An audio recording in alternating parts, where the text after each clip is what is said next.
Bismillahirrahmanirrahim. Assalamualaikum warahmatullahi wabarakatuh. Saya Lara Aziza sebagai pemateri pertama akan menjelaskan tentang puisi lagu dolanan. Yang pertama, puisi lagu atau nyanyian anak. Syair lagu atau tembang tidak lain adalah puisi. Jadi, lagu dan tembang dapat pula disebut sebagai puisi yang dilakukan lewat permainan perulangan bunyi pada kata-kata terpilih dapat dibagikan aspek persajakan dan irama puisi yang menyebabkan puisi menjadi indah dan melodius.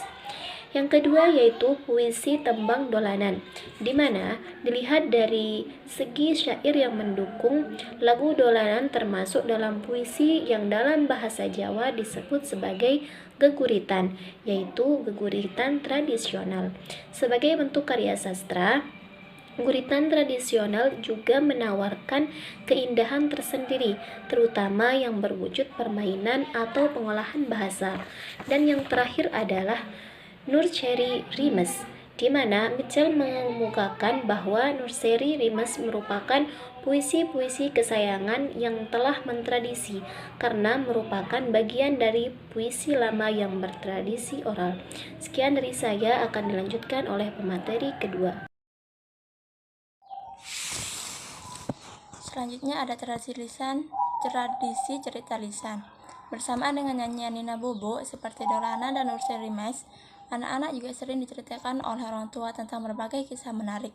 Budaya bercerita kepada anak-anak adalah sebuah budaya yang bersifat universal dan menjadi tradisi yang turun-menurun yang dilakukan secara lisan. Oleh sebab itu, dikatakan sebagai tradisi cerita lisan. Selanjutnya ada bacaan awal dan literasi. Bacaan awal literasi ada 6 bagian. Yang pertama, sastra awal pengembangan literasi awal, buku alfabet, buku berhitung, buku konsep, buku gambar tanpa kata, dan buku cerita bergambar.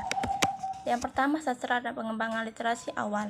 Istilah literasi sebagaimana ditunjukkan oleh Barton pada tahun 1994 mempunyai makna yang beragam, dan salah satu makna yang kemudian dapat diberikan kepadanya adalah bank to read and write, kemampuan untuk dapat membaca dan menulis. Merangkai huruf menjadi kata, merangkai kata menjadi sebuah kalimat, dan merangkai kalimat menjadi sebuah wacana yang unik atau unik yang lebih besar. Assalamualaikum warahmatullahi wabarakatuh. Saya Nia Fitria Sagita. Di sini saya akan melanjutkan materi dari Saudari Mardiana, yaitu tentang bacaan awal dan literasi. Yang keempat yaitu buku alfabet. Buku alfabet sering juga disebut sebagai buku ABC. Buku alfabet adalah buku yang dipergunakan untuk memperkenalkan, mengajarkan, dan untuk mengidentifikasi huruf-huruf secara sendiri-sendiri, khususnya setelah anak mulai belajar membaca dan menulis. Lalu tujuan buku alfabet yaitu buku alfabet disusun mula-mula dan terutama untuk memperkenalkan dan mengajarkan huruf-huruf alfabet kepada anak dalam rangka pembelajaran literasi. Namun sejumlah buku yang disusun sekaligus juga untuk menampilkan permainan bahasa, menyampaikan informasi atau topik tertentu, menyampaikan cerita atau bahasa, juga ada penekanan terhadap aspek visual. Jenis buku alfabet yaitu gambar dan kata konsep, pencocokan gambar dan kata, pencocokan huruf dengan huruf, gambar dan huruf kata, gambar dan huruf kata dua bahasa. Lalu yang ketiga ada buku berhitung. Buku berhitung adalah buku lain yang juga biasa dipergunakan untuk literasi awal pada anak usia persekolahan atau sekolah di kelas awal, yaitu mulai usia sekitar 3 tahun. Buku berhitung mirip dengan buku alfabet, itu sama-sama mengenal dan mempelajarkan sesuatu lewat gambar-gambar yang sesuai, jelas, dan menarik. Aspek daya tarik gambar-gambar merupakan salah satu penting keberhasilan misi buku-buku untuk anak di usia awal tersebut. Baiklah, saya Indung Saniwati akan menjelaskan pada poin yang keempat. Yang keempat itu adalah buku konsep. Buku konsep merupakan buku yang digunakan dalam mendeskripsikan berbagai dimensi dan jenis objek atau berbagai konsep abstrak kepada anak. Adapun tujuan dari buku konsep ini adalah buku konsep ini dirancang untuk anak sebagai pembelajaran dalam mengenalkan berbagai pemahaman akan berbagai konsep dasar yang ada di sekitar anak. Buku ini dapat berupa objek konkret, namun juga dapat berupa objek yang abstrak. Adapun jenis buku konkret menurut Nurgiantoro ada dua, yaitu yang pertama konsep tunggal konkret, yang kedua konsep kompleks abstrak. Yang pertama konsep tunggal konkret. Buku jenis ini menyajikan gambar-gambar yang digunakan anak sebagai proses pembelajaran dan mengenalkan konsep tunggal. Artinya dalam suatu gambar hanya dimaksudkan atau mengandung satu konsep. Misalnya memperkenalkan konsep warna dengan menyediakan sebuah peta berwarna-warni seperti warna hijau, merah, dan lain-lain.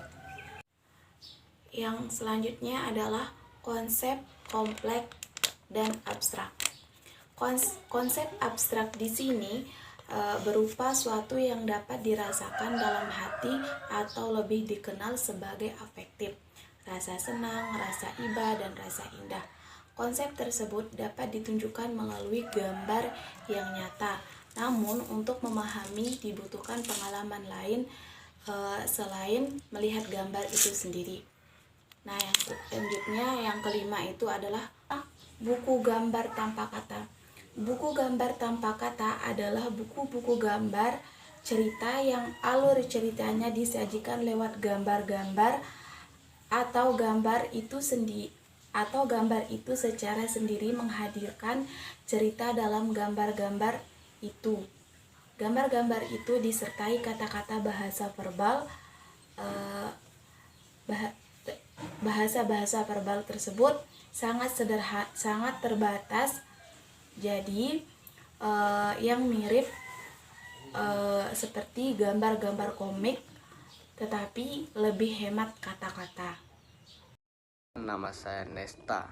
Saya akan melanjutkan presentasi di poin ke-6, buku cerita bergambar. Buku cerita bergambar menurut Michel dalam Nurgiantoro 2005.2153, buku cerita bergambar yaitu buku yang menampilkan gambar dan teks. Buku yang menampilkan gambar dan teks dan keduanya saling menjalin, baik gambar maupun teks. Keduanya saling membutuhkan untuk saling mengisi dan melengkapi. Dan buku cerita bergambar biasa juga dikenal dengan buku yang menyampaikan dua pesan menggunakan gambar dan teks atau tulisan. Jenis buku cerita bergambar.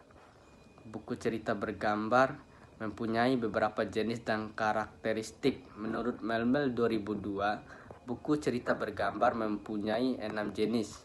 Yang pertama, fiksi. Yang kedua, historis. Yang ketiga, biografi. Yang keempat, informasi. Yang kelima, cerita rakyat. Dan yang keenam, kisah nyata. Sekian, wassalamualaikum warahmatullahi wabarakatuh.